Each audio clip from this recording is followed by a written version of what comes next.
ಕಟೀಲಿನಿಂದ ಬಿಸಿ ರೋಡ್ಗೆ ಹೋಗುವ ನವದುರ್ಗ ಬಸ್ ಕೈಕಂಬ ದ್ವಾರದ ಬಳಿ ಪಲ್ಟಿಯಾಗಿದ್ದು, ಪ್ರಯಾಣಿಕರೊಂದಿಗೆ ಬಸ್ಸಿನ ಚಾಲಕ ಹಾಗೂ ನಿರ್ವಾಹಕ ಪ್ರಾಣಾಪಾಯದಿಂದ ಪಾರಾಗಿದ್ದಾರೆ. ಪ್ರಯಾಣಿಕರಲ್ಲಿ 6 ಮಂದಿಗೆ ಸಣ್ಣ ಪುಟ್ಟ ಗಾಯಗಳಾಗಿದ್ದು, ಅವರನ್ನು ತಕ್ಷಣವೇ ಆಂಬ್ಯುಲೆನ್ಸ್ ಮೂಲಕ ಆಸ್ಪತ್ರೆಗೆ ಸೇರಿಸಲಾಗಿದೆ.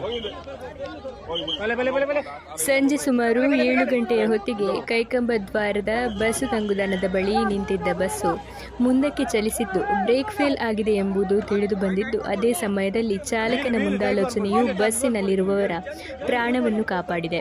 ಬಸ್ಸನ್ನು ಬಲಬದಿಗೆ ತಿರುಗಿಸಿ ಪ್ರಯಾಣಿಕರನ್ನು ರಕ್ಷಿಸಿದ್ದಾರೆ. ಒಂದು ವೇಳೆ ಎಡಬದಿಗೆ ಬಸ್ಸು ಚಲಿಸುತ್ತಿದ್ದರೆ ಕಣಿವೆಗೆ ಬಿದ್ದು ಪರಿಸ್ಥಿತಿ ಗಂಭೀರವಾಗುತ್ತಿತ್ತು ಎನ್ನಲಾಗಿದೆ. ಘಟನೆ ನಡೆದ ತಕ್ಷಣವೇ ಸ್ಥಳೀಯರು ಹಾಗೂ ಅಲ್ಲಿದ್ದವರು ಸಹಾಯ ಮಾಡಲು ಮುಂದಾಗಿದ್ದು, ಆಂಬ್ಯುಲೆನ್ಸ್ ಸೇವೆಯನ್ನು ತ್ವರಿತಗತಿಯಲ್ಲಿ ಕಾರ್ಯರೂಪಕ್ಕೆ ತಂದು ಗಾಯಾಳುಗಳನ್ನು ಆಸ್ಪತ್ರೆಗೆ ಸೇರಿಸಲಾಯಿತು.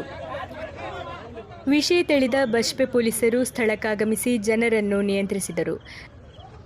ಪಲ್ಟಿಯಾದ ಬಸ್ಸನ್ನು ಕ್ರೇನ್ನ ಮೂಲಕ ಮೇಲೆತ್ತಲಾಗುತ್ತಿದ್ದು, ಕೆಲಸ ಕಾರ್ಯರೂಪದಲ್ಲಿದೆ.